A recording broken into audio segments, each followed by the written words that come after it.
La leyenda de los héroes galácticos. Volumen 1. Dawn. De Yoshiki Tanaka. Prólogo. Un esbozo de la historia de la galaxia. Fue en el año 2801 que la humanidad declaró la formación de la Federación Galáctica, relocalizando el punto crucial de su autoridad política de Tierra, tercer planeta del Sistema Solar, a Teoría, segundo planeta del Sistema Aldebarán. En este mismo año, la humanidad resetea el calendario al año 1 de la era espacial y comenzó a expandirse inexorablemente a los más lejanos confines de la galaxia. Tras las guerras y el caos que habían sido tan severamente característicos del siglo anterior, que habían llevado el desarrollo espacial a un parón, la energía que se abrió paso fue la más explosiva. La teoría del salto subespacial, el control gravitacional y la tecnología del control inercial fueron las tres gracias que hicieron posible el vuelo interestelar, y fueron refinadas día a día mientras la humanidad espoleaba sus naves hacia horizontes desconocidos y navegaban sobre océanos rebosantes de estrellas. Adelante, y siempre adelante. Esas fueron palabras familiares para la gente de esos días. Era fácil ver que la conciencia de la raza humana misma había entrado en un periodo de exuberancia. Y así, con una voluntad resuelta y una pasión deslumbrante, la humanidad se enfrentó a cada dificultad que se puso en su camino. Incluso frente a grandes privaciones, no se volvían indulgentes con los consuelos del pesimismo. En su lugar, superaban los obstáculos con buen ánimo. La humanidad en esa edad era lo que quizá podría llamarse una legión de optimistas irremediables. Una edad dorada, rebosante de emprendimiento y renovación. Quizás. Pero, aunque ese periodo quizás pueda describirse con dichos términos, no quiere decir que su apariencia fuera perfecta, libre de imperfecciones. Entre estas imperfecciones estaba la existencia de los piratas interestelares, deforme progenie de los mercenarios que una vez fueron empleados por la Tierra y Sirius en su batalla por la hegemonía de los años del siglo XXVIII. Entre esos piratas había un número de individuos que robaban a los ricos, daban a los pobres y cantaban las alabanzas de la libertad. Ellos y sus batallas contra la Marina Federal que les perseguían proporcionaron infinito material a los programas de entretenimiento de Solivisión en 3D. Los hechos, sin embargo, eran más prosaicos. La mayoría de esos piratas eran nada más que criminales sindicados, confabulados con políticos corruptos y hombres de negocios para recolectar y consumir bienes mal adquiridos. Para la gente en particular que vivía en los mundos fronterizos, los piratas eran nada menos que una caja de Pandora llena de problemas. Naturalmente, ellos a menudo acosaban las rutas de envíos que conectaban los sistemas exteriores. Las naves espaciales recién puestas en servicio eran destruidas. Los envíos de suministros se retrasaban, y las mercancías que llegaban a su destino alcanzaban un precio exorbitante, ya que al precio de las mercancías se le debía sumar el de la protección de las naves. La seriedad de este problema no puede ser subestimada, ya que la insatisfacción y la incertidumbre se acumulaban. La confianza en la capacidad de gobierno de la Federación se fue erosionando, y el resultado fue un deterioro en el entusiasmo de la gente por desarrollar la frontera. En el año 106 de la era espacial, el gobierno finalmente desplegó un esfuerzo serio para eliminar a los piratas. Gracias al trabajo de los almirantes Michael Kufrin y Christopher Wood, este objetivo se alcanzaría 2 años más tarde, aunque no quiere decir que fuera sencillo. Como el almirante Wood, conocido por su lengua afilada, escribiría más tarde en sus memorias. Tenía competentes enemigos frente a mí, incompetentes aliados detrás de mí, y tenía que luchar con ambos a la vez. Demonios, ni siquiera estaba seguro de poder contar conmigo mismo.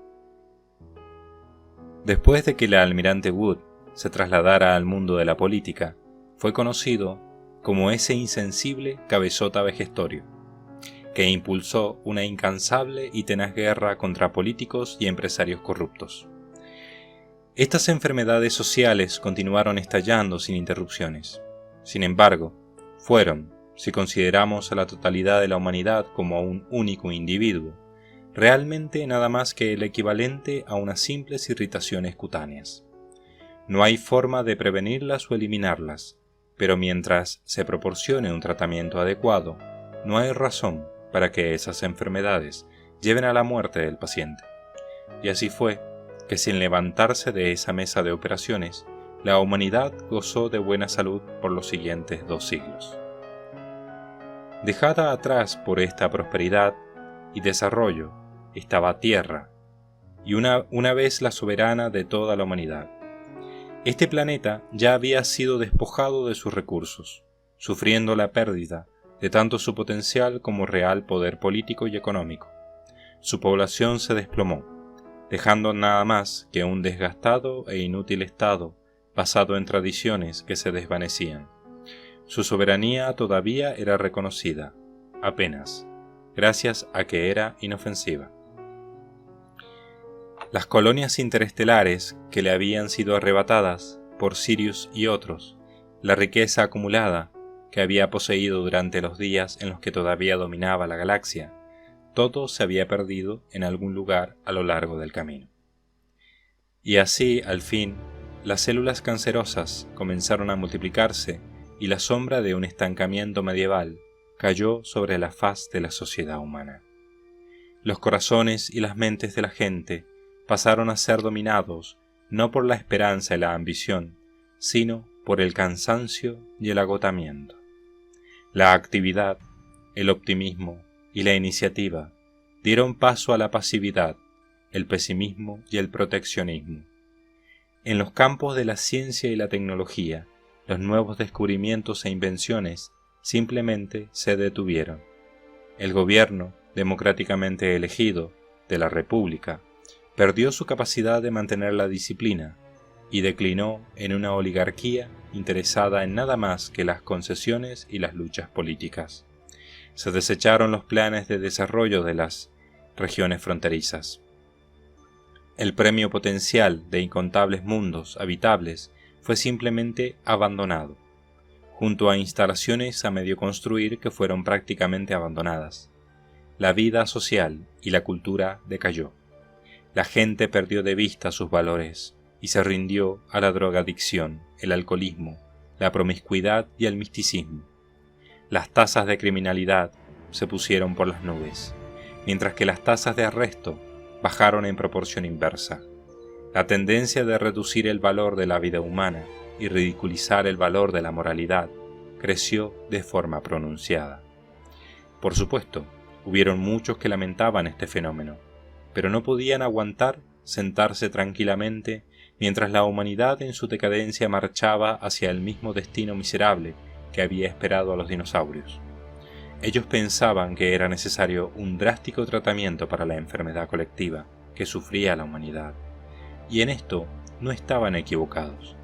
Pero cuando eligieron su forma de medicar el problema, la mayoría optó no por una terapia a largo plazo que requiriese perseverancia y templanza, sino que bebieron a grandes tragos un elixir de acción rápida de múltiples efectos secundarios.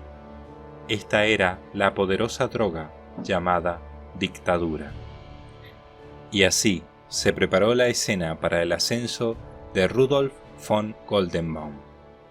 Rudolf von Goldenbaum nació en una familia de tradición militar en el año 268 de la era espacial, y como cualquiera esperaría, él también entró en el servicio. Mientras estudiaba en la Escuela de Oficiales de la Fuerza Espacial, era la imagen encarnada de un estudiante modelo. Con un poderoso cuerpo de 196 centímetros y un peso de 99 kilogramos, la gente que le veía a menudo tenía la impresión de estar contemplando una torre de acero.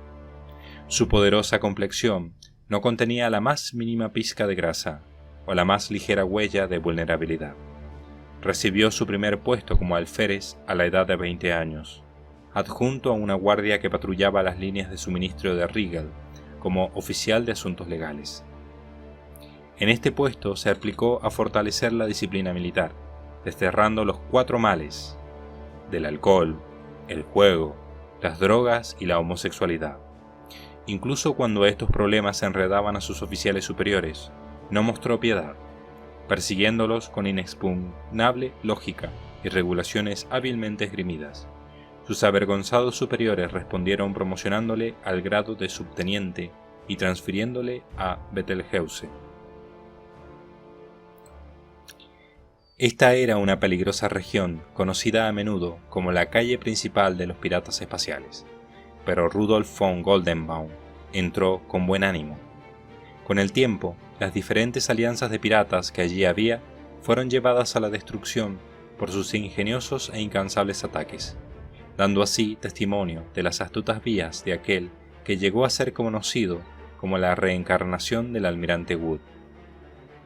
El entusiasmo por la ferocidad de Goldenbaum, incluso aquellos que deseaban rendirse y enfrentarse a un juicio, fueron incinerados junto con sus naves. Fue naturalmente objeto de crítica, pero las voces, alabando sus éxitos, podían escucharse más alto.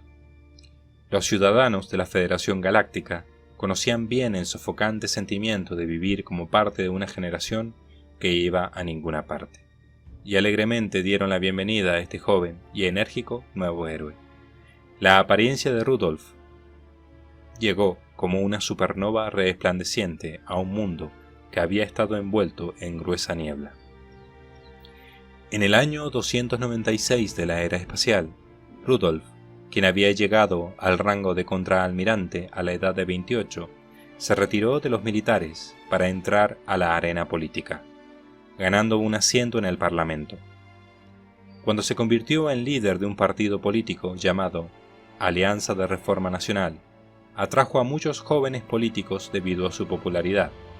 En el transcurso de unos pocos ciclos electorales, su poder había crecido a pasos agigantados, y en medio de una compleja mezcla de apoyo fervoroso, incertidumbre, oposición y despreocupación decadente, Rudolf tuvo éxito en construir una sólida base política. Fue elegido primer ministro por voto popular, y entonces, aprovechando el vago desarrollo del texto constitucional en relación a la prohibición que prohibía ejercer múltiples cargos de forma simultánea, fue asignado como jefe de Estado por el Parlamento. Había sido una regla no escrita que ningún individuo debería mantener más de un cargo a la vez. Ambos cargos poseían por sí mismos un poder limitado, pero al estar unidos bajo un mismo individuo, una temible reacción química tuvo lugar. Ahora, esencialmente, no había nadie que pudiera entrometerse en el camino del poder político de Rudolf von Goldenbaum, como escribió el historiador de Sinclair una generación después. El ascenso de Goldenbaum era la chocante prueba histórica de que fundamentalmente la gente tiende a no preferir el pensamiento independiente y la responsabilidad que lo acompaña, sino la subordinación, acompañada de su excesión de responsabilidad. En una democracia, las masas que eligen a gobernantes incapaces tienen la culpa por ese mal gobierno, pero ese no es el caso de una monarquía. En lugar de reflejar sus propios errores, la gente es libre de hablar mal de líderes que son incluso más irresponsables que ellos. Sin importar que su teoría sea válida o no, es cierto que la gente de la generación de Rudolf le apoyaba. Gobierno fuerte, líderes poderosos, orden y revitalización. En algún lugar a lo largo del camino, el joven y fuerte líder que había gritado estos eslóganes se convirtió en un dictador conocido como administrador perpetuo, que no permitía la existencia de críticas. Para el año 310 de la era espacial, cuando se nombró a sí mismo como el sagrado e inviolable Kaiser del Imperio Galáctico, no pocos ciudadanos se encontraron maldiciendo su estupidez por no aprender las lecciones de la historia. En cuanto a los que habían sido consistentemente críticos desde el principio, Nadie podía culparlos por sentirse profundamente resentidos, pero los números que gritaban de alegría habían sido mucho mayores.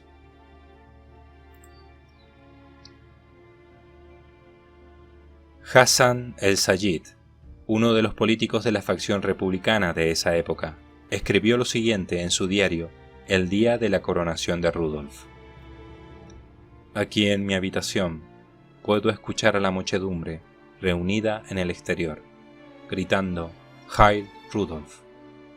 Me pregunto cuántos días necesitarán para darse cuenta de que están aclamando a su propio verdugo. La publicación del diario sería más tarde prohibida por las autoridades imperiales. Fue también en este día que el calendario de la era espacial fue abolido, comenzando así el primer año del calendario imperial. Es en este momento que la Federación Galáctica colapsó y el Imperio Galáctico, junto a la dinastía Goldenbaum, nació. No puede ponerse en duda que este hombre, que como Kaiser Rudolf I del Imperio Galáctico, se había convertido en el primer monarca absoluto del sistema político que unía a toda la humanidad, poseía talentos extraordinarios, con la fuerza sin límites de su liderazgo político y la fortaleza de su voluntad. Reforzó la disciplina, mejoró la eficiencia del gobierno y purgó a los oficiales corruptos. Todo esto era de forma acorde a los estándares que Rudolf se había puesto a sí mismo, pero el vulgar, decadente, alicaído y malsano estilo de vida y entretenimiento se desvaneció, y las tasas de crimen y delincuencia juvenil se desplomaron ante la faz de una severa, incluso cruel, actividad judicial. En cualquier caso, el mal que había envuelto a la sociedad humana fue arrasado. Y aún así, el gigante de acero, forma en que a algunos les gustaba llamar a Rudolf, no estaba satisfecho. Su sociedad, idealizada, era una con un alto grado de unidad, regulada y gestionada de forma ordenada por poderosos líderes. Para Rudolf, que tenía gran confianza en sí mismo y tenía una fe inmensa en la justicia que él mismo impartía, las críticas y la oposición eran nada más que contaminantes extraños que perturbaban la unidad y el orden de la sociedad. Como una consecuencia natural, la cruel supresión de las fuerzas opositoras comenzó. En el año 9 del calendario imperial, esto creó la oportunidad para la promulgación del Acta para la eliminación de genes inferiores. El fuerte consume al débil, los más aptos sobreviven, la excelencia vence mientras que la inferioridad es derrotada. Esta es la providencia del universo. Con esas palabras, Rudolf expresó esas creencias a sus súbditos. La sociedad humana no es una excepción. Cuando el número de aberraciones supera una masa crítica, la sociedad pierde vitalidad y se torna débil. Mi ardiente deseo es una prosperidad eterna para la humanidad. Por tanto, la eliminación de dichos elementos que podrían debilitar a la humanidad como especie es mi sagrada obligación como gobernante de la humanidad. Específicamente, esto significó una esterilización forzosa de los discapacitados físicos, aquellos por debajo de la línea de pobreza y aquellos que no sobresalieran. Significó eutanasia para los discapacitados mentales. Significó que las medidas sociales enfocadas al apoyo de los débiles fueron eliminadas. Para Rudolf, la debilidad era un pecado imperdonable, y los miembros más débiles de la sociedad, que usan su debilidad como escudo para pedir que cuiden de ellos, no eran más que objetivos de su odio. Cuando este proyecto de ley fue mostrado a la gente, incluso las muchedumbres que hasta ese momento habían adorado y seguido ciegamente a Rudolf, se avergonzaron de sí mismas, como cabría esperar. El número de aquellos que podían declararse con confianza como seres superiores no era tan grande. Todos pensaban, ¿pero esto no es un poco demasiado arbitrario? Los políticos de la casi desvanecida facción republicana todavía se aferraban al Parlamento, y ellos dieron voz a la voluntad de la gente, criticando severamente al Kaiser. Debido a esto, el Kaiser decidió llevar a cabo un contraataque decisivo. Inmediatamente y permanentemente disolvió el Parlamento. El año siguiente, el ministro imperial del Interior creó la oficina para el mantenimiento del orden público, que llegó a ejercer un feroz poder contra los crímenes políticos. Ernst Fallström, quien era ministro de Interior, así como un aliado cercano de Rudolf, dirigió la oficina él mismo, arrestando, encarcelando y castigando, no de forma acorde a la ley, sino a su propio juicio. Tal era el impío matrimonio de la autoridad y la violencia.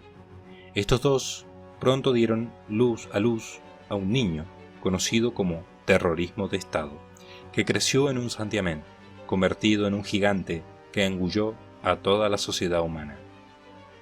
En esa época era frecuente esta broma de humor negro. Si no quieres ser ejecutado, no seas arrestado por la policía. Haz que te arresten los de orden público en su lugar, porque ellos no ejecutan a nadie.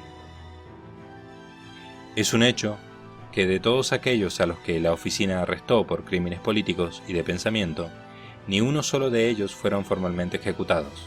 Sin embargo, aquellos que fueron disparados sin un juicio o que murieron bajo torturas, que desaparecieron para ser llevados a colonias penales en asteroides estériles, o que fueron convertidos en mentalmente incapaces por medio de lobotomías o masivas dosis de drogas, quienes murieron en prisión de enfermedades o accidentes. La cuenta total de estos asciende a 4.000 millones de personas. Pero como este número era apenas un 1,3% de la población del imperio, con un total de 300.000 millones, la oficina fue capaz de clamar de forma espuriosa que hemos eliminado un conjunto de elementos peligrosos por el bien de la mayoría absoluta. Por supuesto, esa mayoría absoluta no incluía a esos 4.000 millones que temblaron encogidos de miedo ante su destino, o aquellos otros incontables que tragaron sus quejas en ese opresivo silencio. Rudolf aplastó a aquellos que se le opusieron, y a la misma vez eligió y otorgó privilegios especiales a cierta gente de capacidad superior, creando una aristocracia que apoyara a la familia imperial. Pero, ¿era un signo de la inferioridad del conocimiento del propio Rudolf que todos ellos fueran blancos con viejos apellidos germánicos? Basado en su fuerte hoja de servicios, Fallström recibió el título de conde, pero en su viaje de vuelta a casa se encontró con un ataque terrorista llevado a cabo por un grupo republicano clandestino. Conoció su trágico final con el flash de una bomba de neutrones.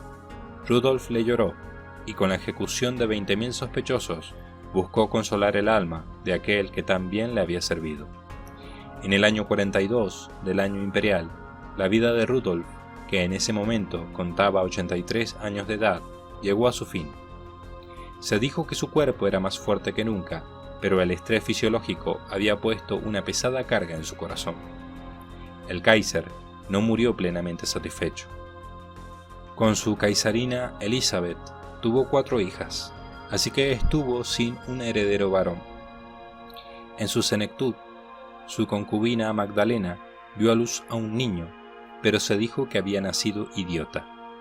Sobre este episodio, los registros públicos imperiales no dicen nada, pero podríamos conjeturar que dichos rumores que circulaban eran casi con toda probabilidad ciertos, puesto que no solo Magdalena, sino también sus padres, sus hermanos y hasta los doctores y enfermeras que atendieron su parto fueron ejecutados posteriormente. Debió haber sido un golpe fatal para Rudolf, quien había promulgado el acta para la eliminación de genes inferiores y pretendía el desarrollo de una forma superior de la humanidad. Para él, el gen lo decidía todo, y para prevenir el colapso de su sistema de creencias, Magdalena tenía que morir. Simplemente no podía ser posible que el Kaiser tuviera una estructura genética susceptible de producir retraso mental. La culpa tenía que caer completamente en Magdalena. Tras la muerte de Rudolf, la corona del Imperio Galáctico descansó sobre la cabeza de Sigismund, hijo mayor de Catarina, la hija mayor de Rudolf. Y así, a la edad de 25, y con la ayuda de su padre, Joachim, señor de Neustaufen, el joven Kaiser gobernó la galaxia. Con la muerte de Rudolf I, las revueltas republicanas emergían en cada esquina. Se creía que, con la desaparición de su liderazgo y su fiera personalidad, el imperio se desmoronaría poco después. Sin embargo, esa clase de pensamiento era demasiado optimista. Los aristócratas, líderes militares y burócratas que Rudolf había fomentado durante los últimos 40 años formaban tres pilares mucho más fuertes que cualquier esperanzada estimación republicana.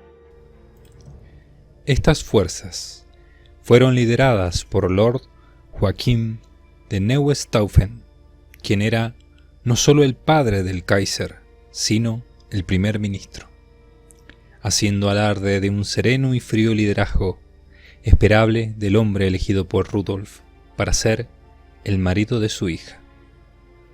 Joachim aplastó las débiles fuerzas insurrectas como si fueran cáscaras de huevo bajo su pie. Más de 500 millones que habían participado en las revueltas murieron, y de entre sus familias más de 10.000 millones fueron arrojados a la servidumbre, tras serles revocada su ciudadanía. En la supresión de fuerzas opositoras, sé riguroso, decían las regulaciones imperiales, que fueron seguidos al pie de la letra. Las fuerzas republicanas, así, una vez más tuvieron que afrontar un largo invierno. Ante la faz de tan poderosos dictadores, se pensaba que este durísimo invierno se alargaría para siempre. Tras la muerte de Joachim, Sigismund gobernó directamente. Y tras su muerte, Sigismund sería sucedido por su hijo mayor, Richard, quien a su vez sería sucedido por su hijo mayor, Otfrid. La más alta posición de autoridad se pasaba únicamente a los descendientes de Rudolf, y parecía como si la herencia fuera la única cosa que pudiera determinar la transición de poder. Sin embargo, profundamente bajo la gruesa capa de hielo, una corriente de convección se movía en silencio. En el año 164 del calendario imperial, los republicanos del sistema Altair, quienes habían sido denunciados como un clan rebelde, reducidos a un estatus de esclavitud y condenados a trabajos forzados, escaparon con éxito empleando una nave espacial que construyeron con sus propios medios. Su plan no había sido como uno que sus ancestros hubieran estado cuidadosamente refinando por generaciones. El número de planes que habían sido propuestos había sido igual al número de planes que habían terminado fallando. Las tumbas de republicanos solo habían aumentado, y en lugar de elegías, solo la risa cruel de la Oficina para el Mantenimiento del Orden Público podía oírse entre las lápidas. Era un ciclo que se repetía sin cesar, hasta que finalmente hubo éxito, y desde su concepción hasta su ejecución solo pasaron 3 meses estándar. Literalmente había empezado como un juego infantil, un hijo de esclavos que estaba minando molibdeno y antimonio en el cruel frío de Altair 7, se había escapado de la vista de sus supervisores y estaba jugando a tallar pequeñas naves de hielo que después hacía flotar en el agua. Un joven llamado Arle Heinesen le había estado mirando distraídamente y la imagen reverberó en el fondo de su mente como una revelación divina. ¿No era ese planeta solitario después de todo un almacén sin fondo de materiales que podían usarse para construir una nave espacial? En Altair 7, la cantidad promedio de agua no era demasiado grande. Abundaba allí de forma natural más el hielo seco que el agua congelada en forma de hielo. Heinesen escogió una gargantuesca masa de hielo seco que estaba enterrada en un valle de 122 kilómetros de longitud, 40 de anchura y 30 de altura. Tras vaciar el centro, construyó un área de propulsión para albergar los motores y un área para vivir. Pronto comenzó a parecer como si pudiera volar. La parte más complicada del plan, de hecho, fue cómo conseguir los materiales para construir una nave espacial de verdad. No sería bueno tratar de obtener esos materiales ilegalmente, puesto que, si la Oficina para el Mantenimiento del Orden Público se enteraba de ello, simplemente podrían arrestar y asesinar a todos los implicados. Sin embargo, ese mundo tenía también recursos naturales que no atraerían la atención de la oficina. Con la temperatura de cero absoluto del espacio exterior, no había temor de que el hielo seco se sublimara en gas. Si pudieran aislar el calor generado por las áreas de propulsión y hábitat, un vuelo de larga duración podría ser posible. Durante ese tiempo, podrían buscar asteroides y planetas deshabitados para obtener los materiales necesarios para construir una nave interestelar. No había necesidad de seguir volando en la misma nave que usarán para partir. Y así su nave blanca y centelleante, tallada en hielo seco, fue bautizada como la Ion Fácegas, en honor del chico que había construido ese barco de hielo. 400.000 hombres y mujeres entraron en esa nave y escaparon del sistema Altair. Este fue el primer paso en el largo viaje, que después los historiadores llamarían la marcha de los 10.000 años luz.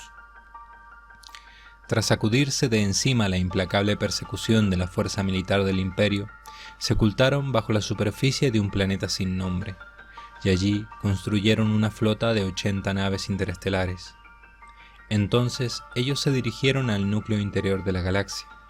Los prófugos enfrentaron una peligrosa inmensidad rebosante de gigantes rojas, enanas marrones, cuásares y estrellas de neutrones. En esos momentos, la mala voluntad de la providencia chocaba repetidamente en sus cabezas, una y otra vez.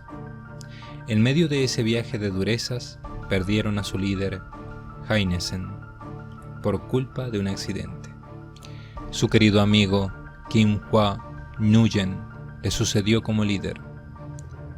Para el tiempo en que este hombre se había vuelto anciano y su vista fallaba, había al fin superado dichas regiones tan peligrosas, y al fin encontraron su futuro en un cúmulo estable de estrellas. Más de medio siglo había pasado desde que dejaron Altair. A las estrellas de esos nuevos mundos les dieron los nombres de dioses de la antigua Fenicia: Barlat, Astarte, Melkart, Hadad y otros. Establecieron su base en el cuarto planeta del sistema Barlat, al que llamaron con el nombre de su fallecido líder Heinessen, para que sus hazañas fueran siempre honradas. La marcha de los 10.000 años luz acabó en el 218 de la era imperial, pero esta gente que había escapado del yugo de una dictadura eligió abolir el calendario imperial y revivir el cómputo de la era estelar, usado por la antigua Federación en su lugar. De esto se enorgullecían, y es que se consideraban los herederos de la Federación Galáctica. Rudolf y su clase eran nada más que despreciables traidores al gobierno de la democracia. De esta manera se declaró solemnemente el establecimiento de la Alianza de Planetas Libres, en el año 527 de la era estelar. La primera generación de sus ciudadanos era de aproximadamente 160.000. Más de la mitad de sus camaradas habían perecido durante la larga marcha. Era un número demasiado pequeño como para verdaderamente decir que la humanidad había sido dividida, pero los fundadores de la Alianza de Planetas Libres poseían incomparable diligencia y pasión, y con ese poder, la satisfacción de sus necesidades materiales fue rápidamente conseguida. La natalidad se premió y la población creció. Se estableció un gobierno estructurado y la capacidad industrial y agrícola creció continuamente. Era como si la era dorada de la Federación hubiera regresado. Entonces, en el 640 de la era espacial, las fuerzas del Imperio Galáctico y la Alianza de Planetas Libres se encontraron por primera vez en forma de una lucha entre naves de batalla de ambos lados. Desde el punto de vista de la Alianza, tal encuentro era una posibilidad para la que se habían estado preparando por largo tiempo. Para el lado imperial, sin embargo, fue como un relámpago inesperado. Así que la victoria en esa batalla fue para la Alianza. Sin embargo, justo antes de que un golpe directo proveniente de un cañón de neutrones convirtiera la nave insignia de la flota imperial en una bola de fuego y destrucción, un comunicado de emergencia fue enviado a la capital del imperio. Los burócratas imperiales buscaron entre los viejos registros guardados en los computadores de los archivos y aprendieron que más de un siglo antes había habido un incidente que incluía esclavos que escaparon de Altair. Así que no habían muerto en el espacio después de todo. Habían vivido y prosperado. Una fuerza fue reunida para parar la insurrección. Grandes naves de batalla fueron despachadas al bastión de los rebeldes. Y entonces esas naves fueron completamente derrotadas. Hay muchas razones por las que la Marina Imperial fue tan rotundamente derrotada pese a sus mayores números. La campaña a larga distancia había causado que la fatiga, tanto física como mental, arraigara en los soldados y oficiales imperiales. Además, el problema de reaprovisionamiento fue tomado demasiado a la ligera, por no hablar de que sabían demasiado poco sobre el área donde estaban luchando, y que subestimaron la fuerza de su enemigo y su voluntad de lucha. Su estrategia fue descuidada, mientras que la Alianza tenía comandantes capaces, y podríamos seguir con esta lista. Pao Lin, comandante en jefe de la flota de la Alianza, era un mujeriego, bebedor y un glotón, y a pesar de los estadistas de la Alianza que daban gran importancia a un estilo de vida sencillo y puro, eran propensos a mirar muy fríamente su comportamiento.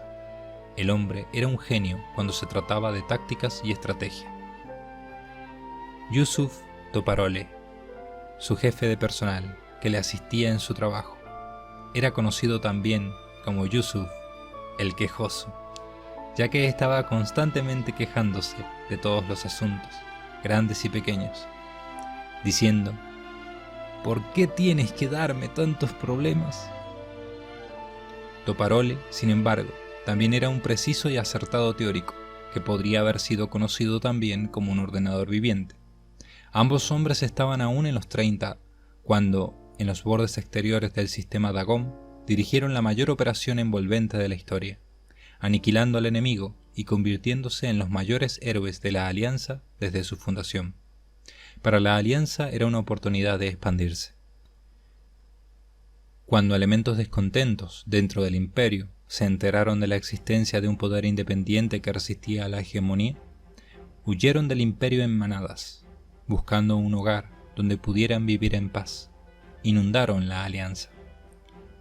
En los 3 siglos que siguieron a la muerte del Kaiser Rudolf, la base del Imperio, aunque una vez hubiera sido firme, se volvió indulgente, y la influencia de la Oficina para el Mantenimiento del Orden Público, que antes no había escatimado en esfuerzos para oprimir a la gente, también se había desvanecido.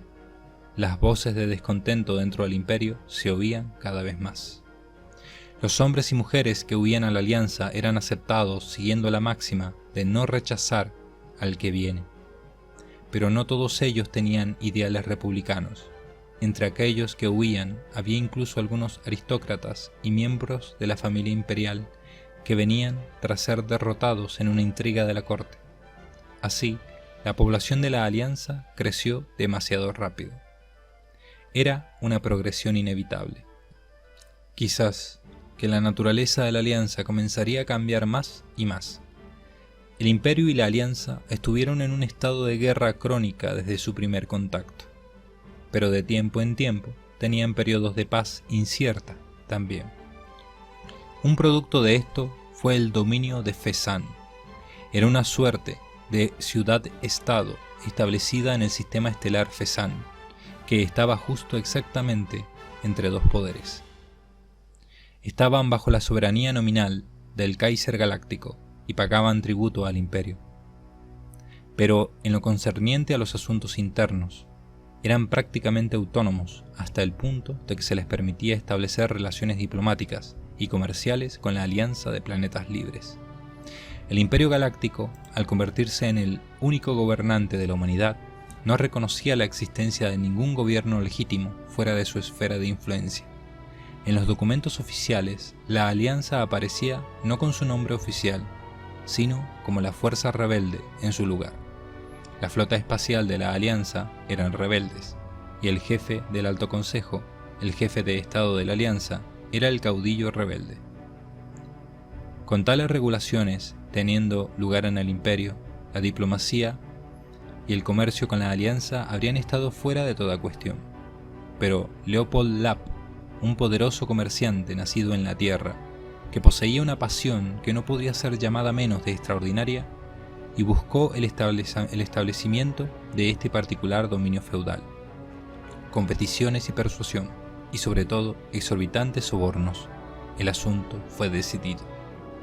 Representando al dominio estaba el Landesherr, terrateniente o señor feudal, vasallo del Kaiser, y que gobernaba en su nombre.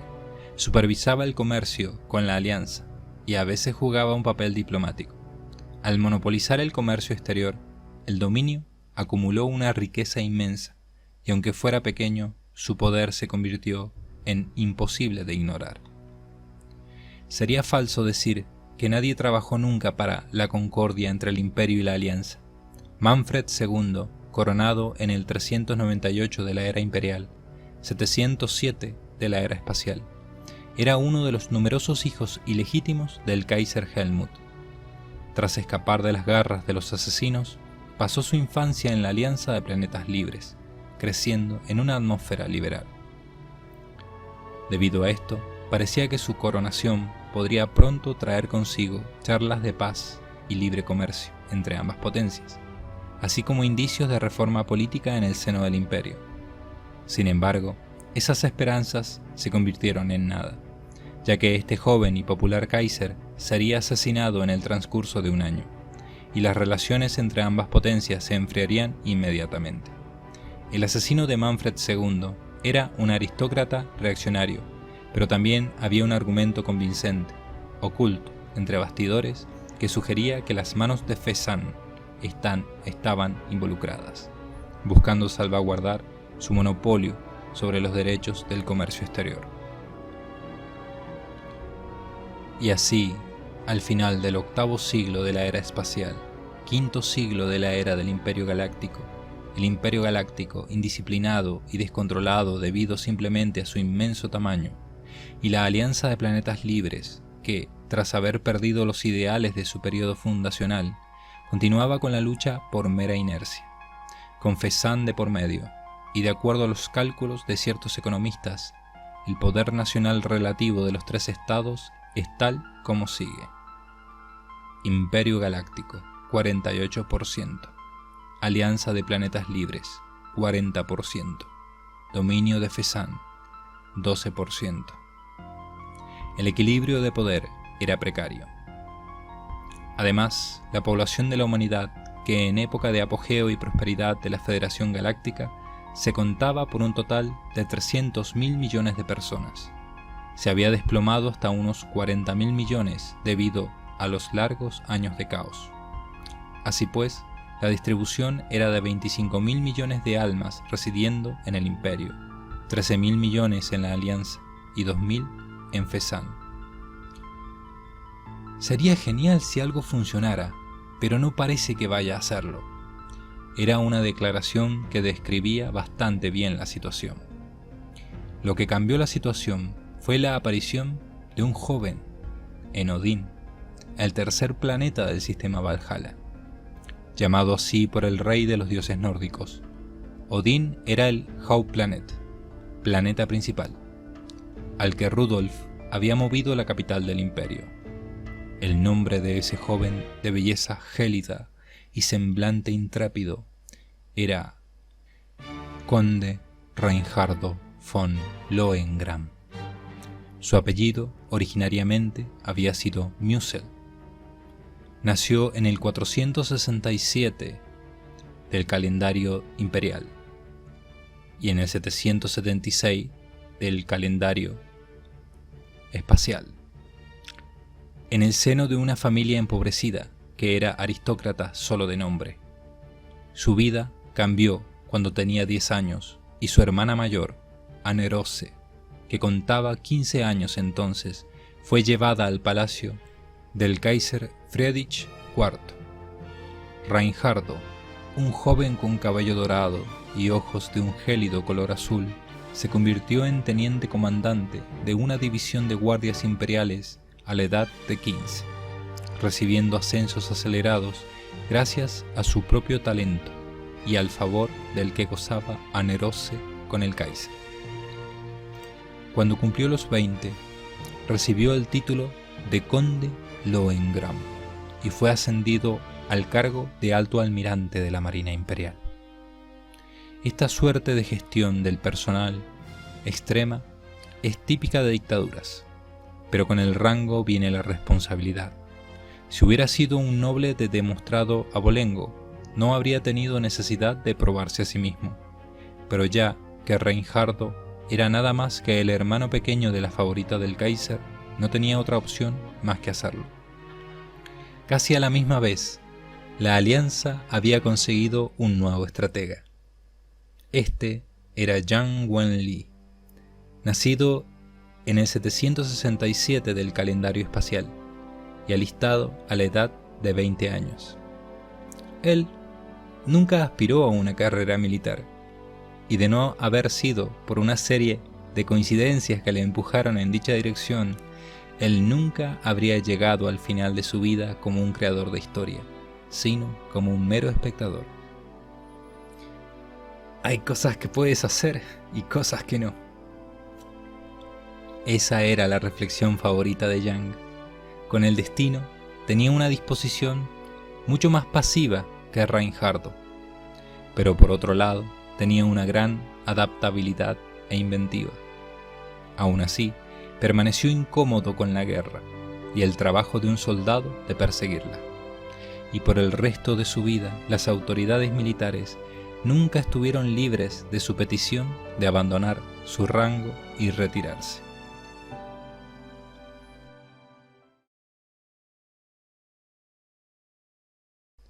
Al comienzo del 796 del calendario espacial y del 487 del calendario imperial, Reinhardo lideraba una flota de 20.000 naves en una expedición.